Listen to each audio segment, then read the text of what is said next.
Welcome সবাইকে। আশা করছি সবাই খুব খুব খুব ভালো আছে। সকালটা শুরু করলাম এক গ্লাস চিয়া সিড দিয়ে। তারপর ঘরের বেডটা আমি গজ করে নিলাম। তারপর ব্রেকফাস্ট করে নিলাম। ব্রেড, একটা কলা ছিল, আর সাথে ছিল লিকার টি।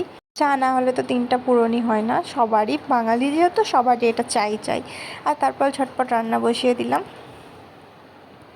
আর রান্নার সাথে সাথেই ঘরের এদিকের কাজগুলো আমি সেরে নিচ্ছিলাম, ঘর মোছা, ঘর ঝাঁট দেওয়া। আর আজকে একটু ভাবলাম ড্রেসিং টেবিলটা অনেক দিনই পরিষ্কার করা হয়নি, তাই একটু পরিষ্কার করে নিলাম। আর তারপর আমি আমার ঠাকুরকে ছোট্ট করে সেবা দিয়ে, আর ওই দিন যেহেতু পূর্ণিমা ছিল, ঠাকুরকে একটু মালাগুলো দিয়ে দিয়েছিলাম। আর ওই দিন পূর্ণিমা ছিল যেহেতু নিরামিষ রান্না করেছিলাম, ঢ্যাঁড়স পোস্ত বানিয়েছিলাম, আর একটু ছিল আলু করলা সেদ্ধ।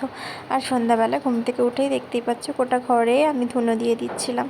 এই ধুনোর মধ্যে না আলাদাই একটা পজিটিভিটি আছে, মানে এটা দিলে গোটা ঘর এত পজিটিভ ভাইবস দেয়, কি আর বলবো, প্রাণ সব জুড়িয়ে যায়। ঠিক আছে, চলো টাটা।